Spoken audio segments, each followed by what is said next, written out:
Harka fuunee shamaa akkam jirtu kabajamoo dhaggeeffattootaaf daawwattoota Keelloo Miidiyaa odeeffannoo guyyaa har'aan isinitti hima. Siyaasni nuffisiisaan waboon karaa nagaa galee jedhu mootummaa biraa dhaga'amu itti fufe.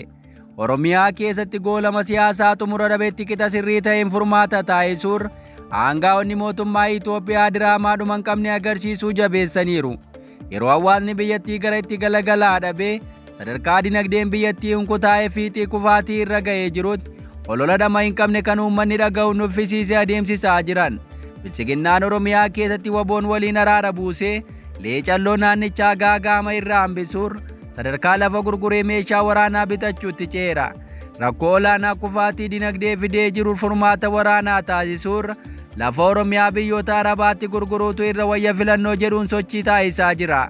Yeroo lafti qonnaan bulaa baalee qonnaan bultoonni irraa ari'amanii Arabatti gurguramee meeshaa waraanaa bitamaa jirutti waboon karaa nagaa filatee oduun jedhu ammallee itti fufeera. Diraamaa siyaasa biyyattii keessatti furmaata uumaa fiduu hin dandeenye kan uummanni dhaga'u isa nuffisiise kanatti mootummaan maaliif akka rarra'aa jiru namaan galu. Akka kanaan tibbana kibba Oromiyaatti miseensota waboo gale jechuun miidiyaaleen mootummaa OBN utuu nafiin gabaasaa jiran. Ta'us haalicha warri keessa beekan ammoo mootummaan warra ofii bobbaasee rakkoo naamusaan ari'amanii fi warra yakkoota garaa garaa keessatti hirmaatan akka waan galaa jiranitti olola adeemsisaa jira jedhaniiru. Qondaalonni waboos gochi mootummaa kun waan hiika hin qabne ka bu'aa buusuu fi hin dandeenye akka ta'e ibsuu jabeessaniiru. Oduu waboon Gujii gale jedhu kun ka dhaga'ame yeroo waraanni bilisummaa Oromoo haleellaa bifa haaraan eegaluun Walloo, Arsii, Hararge, Iluu Abbaa Booraa fi kaan keessatti lola jibbaataa gaggeessaa jiruttidha. Waraanni bilisummaa Oromoo funyaan Finfinnee jalatti naanna'ee lolaa akka jiru hima. Haalli kun kan isa yaaddesse mootummaan rakkoo jiru mariin furuu irra ololatti fuulleffatee dubbii adeemsisuu itti fufeera. Kun ammoo jeequmsi naannichaa akka dheeratu gidiraan Oromiyaa keessaa akka babal'atu taasisaa jira jedhan.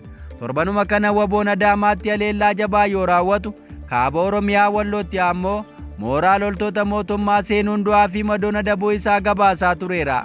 Imala saffisaa waboon umurii garbummaa fi sirna abbaa irree bilchiginnaa kuffisuuf taasisaa jiru kanaan akka harrifaatu guddaa keessa kaseene mootummaan gantootaa fi warra ofii bobbaasee maqaa garaa garaan galchuun waboon gale jedhaa jira jechuun qondaalonni waboo ibsaa jiran. Akka kanaan miidiyaaleen mootummaa warri gaafa gidiraa uummataa gabaasuuf afaan isaanii luugamame Gujii lixaatti waboon karaa nagaa galaa akka jiru gabaasaa jiran. Gabaasa guyyaa kaleessaa baaseen OBN godina Gujii lixaatti miseensonni waboo 24 waamicha mootummaaf abbootii gadaa dhaga'anii galaniiru jedheera. Ajajaan qajeelcha poolisii godina Gujii lixaa Komaander Waariyoo Guyyoo godinichatti nageenya amansiisaan akka jiraatuuf hojii qindoominaan caasaalee nageenyaa waliin hojjetameen bu'aa gaariin argameera jedhan. Qondaalli poolisii kun akkanaa jedhan malee naannichatti yeroo adda addaatti diraamaan akkanaa dalagamaa turus bu'aan siyaasaa irraa argame akka hin jirre himama. Inumaa rakkinni naannichaa akka hammaatu lollitti fufaan akka jiraatu taasiseera jechuun qeeqama. Tooftaan mootummaan miseensonni waboo karaa nagaa galan jedhu kun irra deddeebiin dhaga'ama. Haalli kun ergaa itti aanaan hoogganaa waboo zoonii lixaa Diinaraas waggaa 6 dura galeetii walitti fufiinsaan hojiitti hiikamaa jira. Mootummaan ajajoota waboo olaanoo kanneen akka Goollicha Dengee, Sanyii Nagaasaa dabalatee hedduu isaanii sossobee galchaa tureera. Ta'us bu'aan namoota murtaa'e keessaa filanii galchuun aangoo kennuufi kun lafa irratti waan qabatamaa agarsiiseen beeku. Daranuu rakkoo biyyattii akka walxaxaa ta'u taasise. Gama isaan gocha mootummaa kana waboon cimsee qeeqa. Kanaan dura yaada dhimma kana ilaalchisuun afaan Amaariffaan laateen gorsaan ajajaa olaanaa ABO waboo jireenyaa guddataa namoota naamusaan ariine mootummaan sossobee galchaa jira jechuun isaa akka yaadatamu. Oduu keenyatti aanuun mootummaan aangonaa kennuu dide jechuun Faayisaa Leellisaa komate. Sagantaa torbaniin miidiyaa Soofumar irratti karaa gaazexeessituu Lalisee Mokonnon dhiyaataa jiru irratti guyyaa kaleessaa atileet Faayisaa Leellisaa dhiyaatee jira. Faayisaa Leellisaa dhimmoota dhuunfaa isaa dabalatee kan hawaasaa irratti yaada laate. Ta'us haasaan isaa hedduun komiitti ka baay'atu yoo ta'u qaamolee hedduu irratti mufii akka qabu ituu dubbatu dhaga'ameera. Kana malees dhimmoota dhiyoo kana hidhamee ture jedhamu irrattis deebii laatee jira. Gaaffiif deebii halkan edaa kanaan waa'ee dhuunfaa isaa irraa kaasuun deebii kenne. Faayisaa Leellisaa hojii dhuunfaa isaatti bobba'ee akka jiru himuun hojii isaa kana garuu maqaa eeruu dubbachuurraaf qusateera. Lola naannoo Oromiyaa keessatti adeemaa jiru mootummaan dhaabsisuu akka qabu dhaame. uummanni nagaa ta'uun barbaachisaadha akka jedhu Faayisaan yookaan waraanaan xumuruu yoo san dadhabee ammoo nagaa buusuun dirqama mootummaatii jedhee jira. Haasaan Faayisaa Leellisaa bakkeewwan hedduutti wal faallessa. Yaada jalqaba kaasee deebisee yoo faallessu dhaga'ameera. Faayisaan humni waboo akka sodaataa ta'etti ibsaa ture. Haadha isaa qabuu deemanii obboleessa isaa quxisuu qofa sodaatanii dhiisanii jedhe. Kobichummaa akkasumas gara dhumaa irratti ammoo riphee lolaa 50 dhiisii tokkoyyuu nama rakkisaa jedheera. Kana malees baadiyyaa jiraachuu hin danda'u ka jedhu Faayisaan utuun baadiyyaa nan jiraadha jedhee halkan rafeen buluu jedheera. Kunis yaaddoo waboorraa akka ta'e ibse. Gaaffiif deebi'ee taasise keessatti Faayisaan nama akkamii akka ta'e hubachiisu yaaleera. Haasaa isaatiin qaama hunda ofitti mufachiisuun oolle. Gareen sanyii nagaasaa kanneen dhiyoo galan waa saammatanii erga duroomanii booda galanii jedhe. Akka Faayisaan jedhutti humni karaa nagaa mootummaatti harka kennate qarshii saammatee erga duroomee booda akka biyyatti deebi'ee dubbata. Oromiyaa keessa yeroo ammaa rakkinni hamaan jiraachuu ka dubbate Faayisaan qe'een Oromoon sababaa waraana hiyyummaa hamaa keessa jira jedhe. Kun ammoo faallaa yaada paartii inni deeggaru akka ta'e hubatama. Mootummaan inni deeggaru biyyi badhaateetti jechuun yeroo hedduu gabaasa.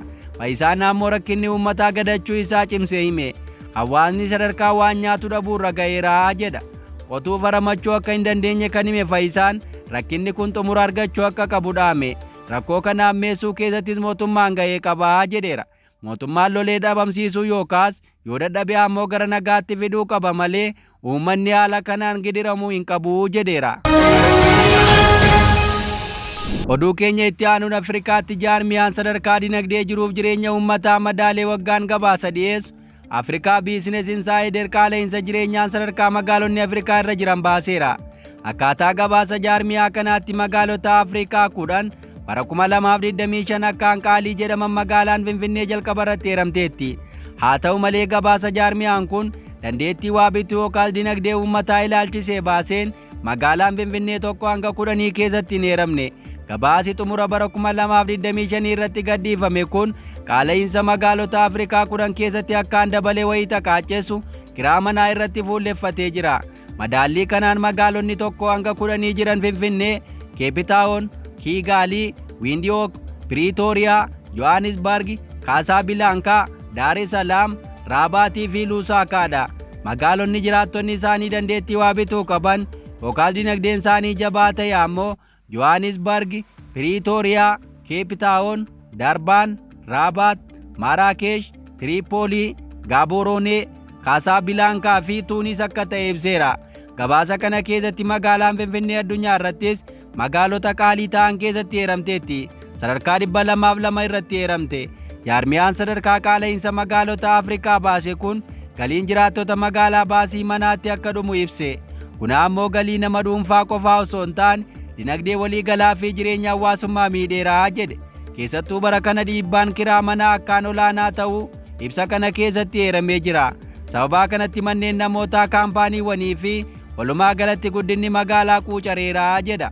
Kiraan akkaan dabaluun sochii fi iddoo jireenyaa uummataa irratti dhiibbaa uumeeraa jedha.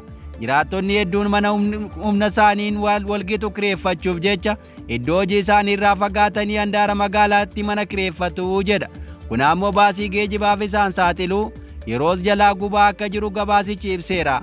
Rakkoon haala kanaan walirratti kuufamaa bahe xumura bara kanaatti wayita madaalamu jiraattota hiyyummaaf saaxiluu fi muddamaa hawaasaa ammeessuutu hubatame. Keessattuu jiraattonni galii gadi aanaa fi giddugaleessaa qaban baay'een miidhamaan akka jiran gabaasichi eereera. Barri 2025 intarpiraayizoota xixiqqoo ta'aniifis qormaata akka ture bakka manni kiraa akkaan qaalii ta'etti hojii haaraa eegaluun ulfaataa ta'eera jedha. Keessattuu hojii daldalaa eegaluuf manneen kiraa bakka daldalaa jiran kireeffachuun akkaan ulfaataadha jedhe. Sababaa kanaatti biizinesiiwwan hedduun bakka socho'aniiru jedheera. Kun ammoo daddaaqama keessa isaan galchuun hedduun sadarkaa abdii kutachuun cufuurra ga'aniiru jedhe. Bara kana keessa qaala'insi kiraa manaa sooressaa fi hiyyeessa gidduutti adda addummaan akka babal'atu taasiseera jedha. Kanarraa akka ka'e qubsumni seeraan alaa babal'achuu fi namoonni walirratti heddummaatanii bakka tokko jiraachuun akkaan dabaluu isaas gabaasichi ibse. Maatiin mana sirrii kireeffachuu dadhaban namoota kaan faana mana tokko qoodachuun jiraachuu yookaas mana sadarkaan isaa akkaan gadi bu'aa ta'e keessa jiraachuuf dirqamaniiru jedhe.